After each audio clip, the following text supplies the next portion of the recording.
If you file Schedule C on your 1040 this year, then I've got great news for you. At-risk rules and passive activity rules might actually help you lower your taxable income. So if you are interested, I want you to stick around till the end of today's conversation to understand everything. Don't go anywhere.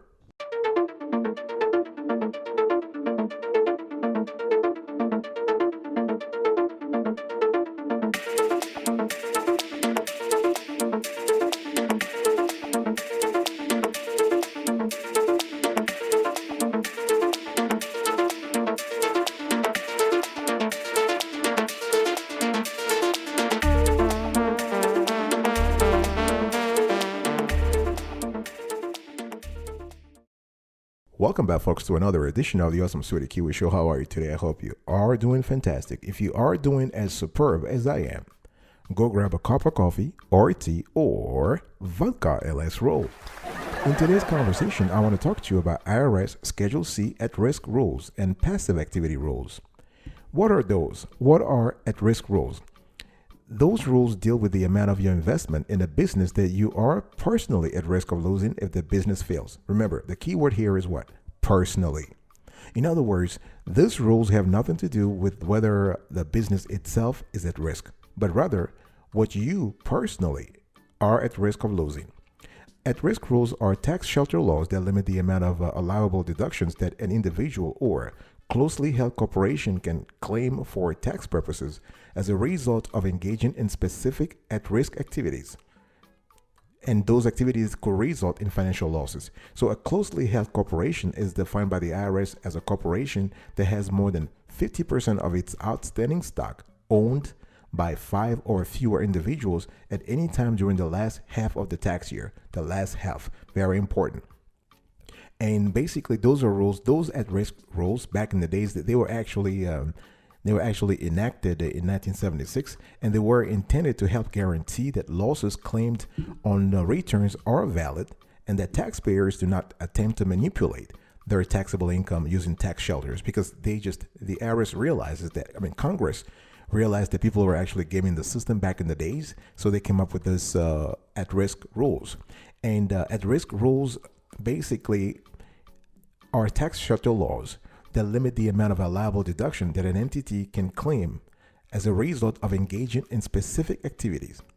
All right. So if a specific investment has no risk or limited risk, the entity may be disallowed from claiming any losses that it actually incurred when filing an income tax return. So disallowed means what? They may be actually disapproved. So the write-off may be disapproved.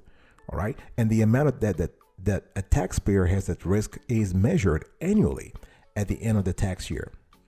This is very important. This is a calculation that the IRS does all the time. And nowadays, things are even a lot easier because they have algorithms that actually calculate everything in real time. So I want to talk to you. I really want to dig a little deeper here. Let's understand at-risk rules before we move on to passive activity rules. So the Internal Revenue Code permits certain losses incurred from investments to be deducted in order to reduce the tax liability of an entity.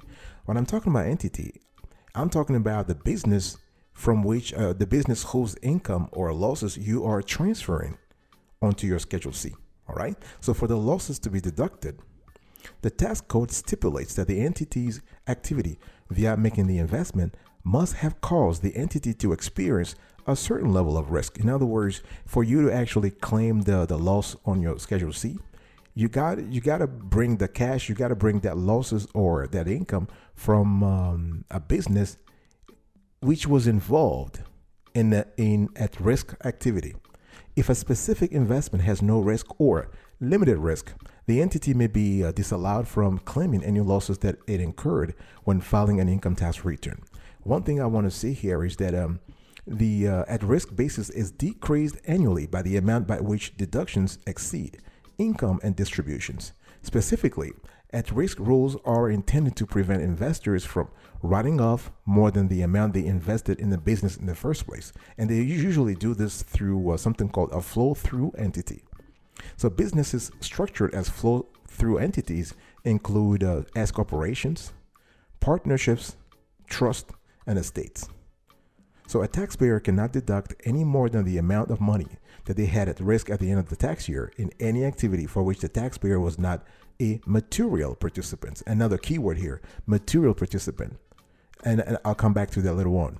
One thing I also want to say is that a taxpayer can only deduct amounts up to the at-risk limitations in any given tax year. So any unused portion of losses can be carried forward until the taxpayer has enough positive at-risk income to allow the deduction. So material participation means significant participation. It means active participation. In other words, you got to be working in that business. You got to be a material. You got to have substantial participation. Anytime you hear the word material in accounting or tax matters, it actually means significant, substantial.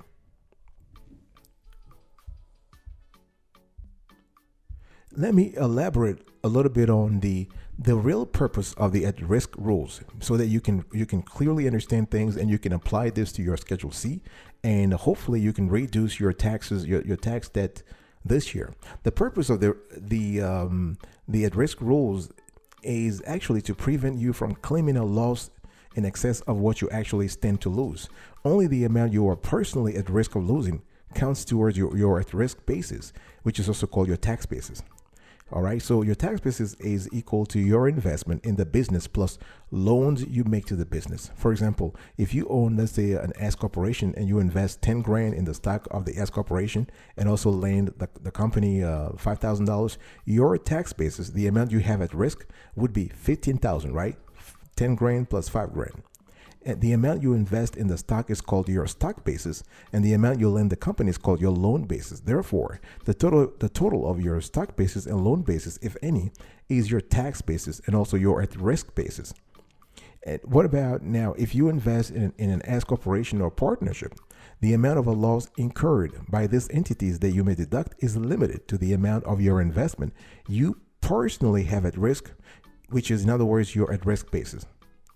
And let's also talk about something called suspended losses. Now, a suspended loss may be carried over to future years indefinitely, folks, indefinitely. And that suspended loss is deducted when there is sufficient basis. One thing I want to say is that a suspended loss is also a disallowed loss, right? So when the IRS says no to a loss, that loss becomes suspended and it basically just gets pushed over, carried forward to several years in the future. Let me give you an example. Let's say you start an S corporation in 2020 and you invest 10 grand in the stock of your S corporation. And to sort of simplify things, I'm here, folks, I am oversimplifying things here, but it's okay. So for the purposes of this show, I'm just going to oversimplify things. Let's say you are the sole shareholder employee and you have not made any loans to the S corporation. So in 2020, the S corporation has a $15,000 loss. So your tax basis equals your stock basis plus your loan basis, right? So you did not make any loans to the S corp during 2020. Therefore, your tax basis equals your stock basis, which is 10 grand. Do you follow me? All right. Since you did not make any loans to the S corporation during 2020, your at-risk basis is also 10 grand, right? So for 2020, your stock basis, tax basis, and at-risk basis are the same amount, $10,000. And because your 2020 tax basis is $10,000, you may only deduct $10,000 of the $15,000 loss. So the $10,000 loss deduction is subtracted from your stock basis, reducing your tax basis to zero. Your stock basis 10,000 minus 10,000 loss deduction, right?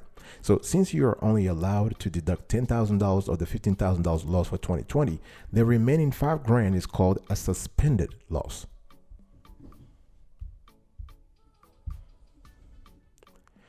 Now, here is where it gets interesting. Let me give you another example. Assume an investor invests $25,000 in limited partnership units, LP units. This is a type of flow-through entity. And the business structure of an LP is such that this investor shares the profits or losses of the business pro rata with other partners and owners, as is characteristics, if you think about it, of investing in flow-through entities. And assume that the business goes downhill and the investor's share of the loss incurred is 30 grand. Since they are only able to deduct their initial investments in the first year, they will have an excess amount of loss which will be suspended and carried forward. In this situation, their excess loss is their share in the limited partnership's loss minus their initial investment, or 5,000. If hypothetically, right, if this investor decided to put an additional $12,000 towards his or her in investment the following year, the investor's at risk limit will be 7,000 because the suspended loss is then subtracted from the amount of the additional investment. Okay, so and let's talk about increasing your tax basis, how to increase it. So I just spoke to you about how to decrease it. You can also increase your tax basis. So continuing with the earlier example, when I was just talking about the S corp, say you wanted to deduct the entire $15,000 loss in 2020 instead of just $10,000. Here is what you could do. You actually have two options. There are two scenarios possible here. You can either increase your tax basis by at least $5,000 during 2020, and you may do this by investing an additional $5,000 in the stock of the S corporation, or by lending. And this is the second scenario. You can lend the S corporation $5,000. So if you were to lend $5,000 to the S corporation instead of investing $5,000 in the S corporation stock, you would have a loan basis of $5,000 and a stock basis of $10,000, which would equal your tax basis of $15,000, sufficient to deduct the entire $15,000 loss in 2020. Okay, let me give you a tip here. If you ever expect a loss in any given tax year, you want to thoroughly check your stock basis and loan basis, if any, prior to the end of the year to see if you will have enough basis to absorb the entire loss. And if you won't have enough basis, give yourself the time needed to increase your tax basis before the end of the year. I'll be right back right after this. Don't go anywhere.